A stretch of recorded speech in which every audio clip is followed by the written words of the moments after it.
Hola, ¿qué tal? En esta presentación vamos a realizar el estudio de las reacciones de adición de halógenos en alquenos. Para ello, vamos a recordar a los halógenos, que en este caso los tenemos en la tabla periódica en la familia 7A o 17, y quienes son cloro, bromo, yodo y flúor. En forma natural, los tenemos de manera diatómica. Esto es importante tenerlo presente porque más adelante en la representación de las reacciones hay que considerar esta forma para cada uno de ellos.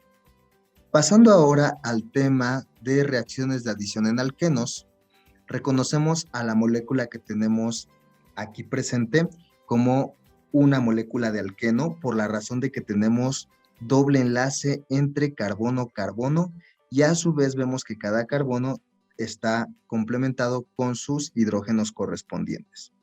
Considerando la simbología que hace un momento comentábamos para los halógenos, los vamos a reconocer de manera general como X2, en donde simboliza cualquier molécula de halógeno, y veremos a continuación que al momento de que esta molécula de halógeno se adiciona sobre la molécula de eteno, ocurre lo siguiente, en donde damos lugar primero a la ruptura de uno de estos dos enlaces, por lo cual nos queda un enlace sencillo entre carbono-carbono, y a su vez vemos que cada uno de los átomos de halógeno se ha enlazado a cada uno de los átomos de carbono que participaban en el alqueno.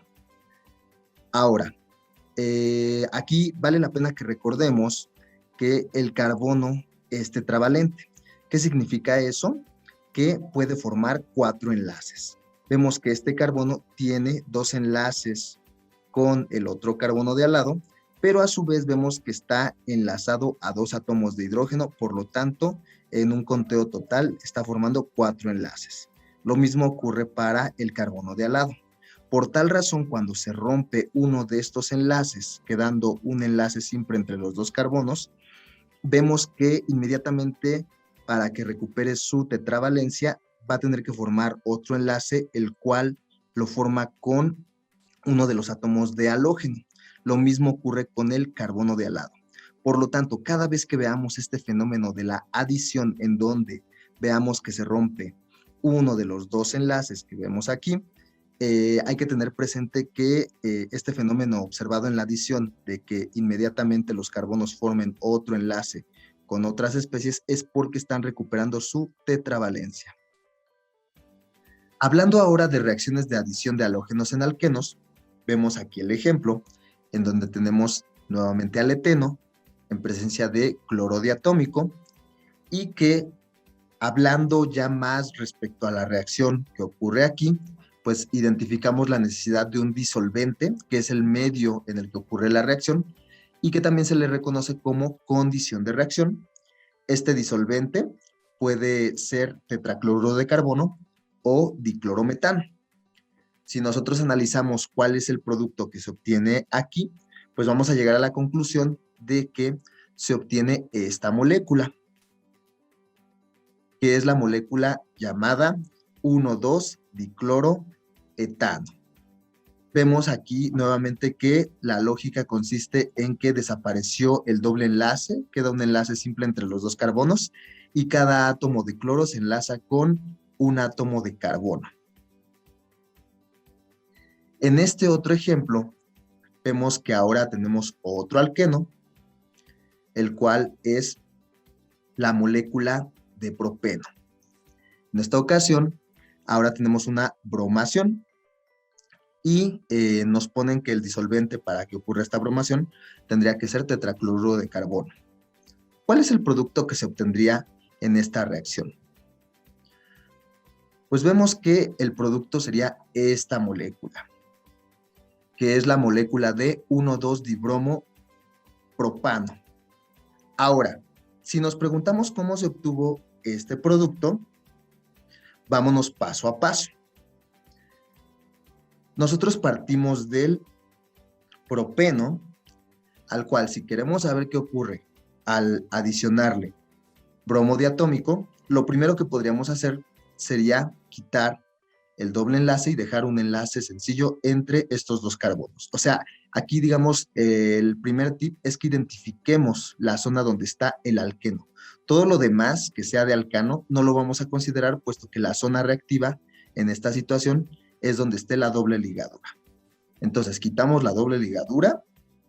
Siguiente paso, vamos a poner un enlace a cada carbono de los que participaban en la doble ligadura y reconociendo que es bromo lo que estamos adicionando, pues entonces ya nada más repartimos un átomo de bromo para cada átomo de carbono a los que les pusimos su enlace respectivo. Y ya con eso vemos que tendríamos el producto que hace un momento comentamos, el 1,2-dibromo propano. Ahora, en el siguiente ejercicio nos preguntan, ¿cuál es el producto que se obtiene de la cloración del 1-buteno? Ojo, aquí si observamos, ya estamos jugando con elementos de la nomenclatura que se revisó en anteriores bloques. Entonces, aquí valdría la pena reconocer que el paso previo a estudiar la reacción es recordar quién es el 1-buteno.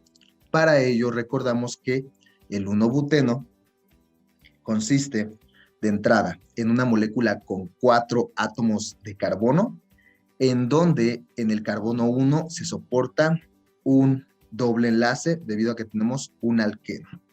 Y entonces, reconociendo esto, vemos que sería la molécula en cuestión, esta que presentamos aquí, en donde la tenemos en forma topográfica, y a la cual le vamos a hacer una cloración en presencia de tetracloruro de carbono.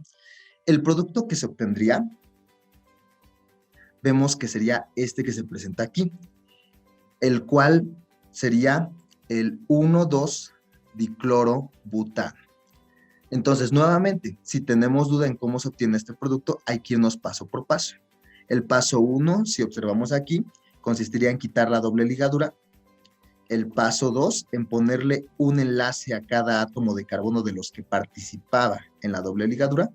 Y el paso 3, repartir los átomos de cloro como lo vemos aquí. Ahora nos preguntan lo siguiente. ¿A partir de qué alqueno y reactivos se podría obtener la siguiente molécula?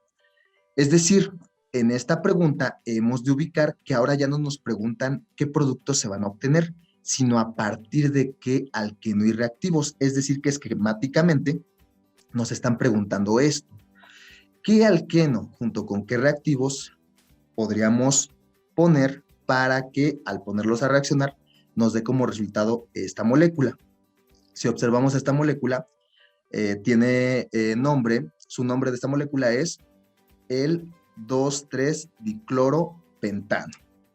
Entonces, cabe mencionar que este tipo de ejercicio es importante en el estudio de nuestra química orgánica porque recordando que la química orgánica que estudiamos va enfocada hacia los medicamentos, al momento de que se busca alguna nueva molécula con uso terapéutico, esto que vamos a hacer a continuación es un recurso a lo que se utiliza mucho para encontrar nuevas moléculas que pudieran funcionar en un futuro como un nuevo medicamento.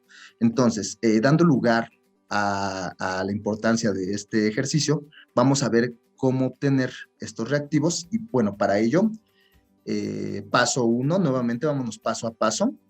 Lo que se sugiere es que identifiquemos a los dos halógenos. En este caso vemos que tenemos aquí señalados a los dos cloros. Ahora, el siguiente paso es que los quitemos, pero ojo, aquí sugerimos dejar enmarcados los dos espacios para que no nos vayamos a confundir, ya que si solamente borramos los átomos de cloro, podríamos confundir que esta parte y esta parte son átomos de carbono, pero no es así. Ojo, aquí también cabe mencionar que no estamos recurriendo como tal a un procedimiento de la química orgánica formal, sino que estamos tratando de brindarte recursos visuales que te ayuden a encontrar las respuestas de las preguntas que se te formulen. Pero ojo, debido a eso, repito, es importante dejar aquí estos dos recuadros para enmarcar ahí los espacios que se quedaron. Y entonces, habiendo hecho eso, el siguiente paso sería quitar estos dos enlaces y ponemos una doble ligadura justo entre los dos carbonos involucrados. Y si observas, ya obtuvimos el alqueno asociado a nuestra molécula producto. Este alqueno que, como observarás, corresponde al 2-penteno.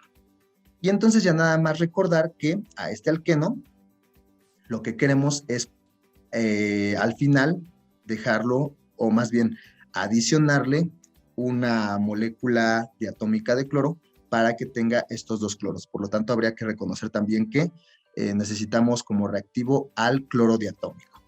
Finalmente, si recordamos la pregunta que se nos hizo, pues la respuesta que hemos ido encontrando es que de entrada requerimos al 2-penteno, pero que también requerimos ponerlo con cloro diatómico para que ocurra la adición.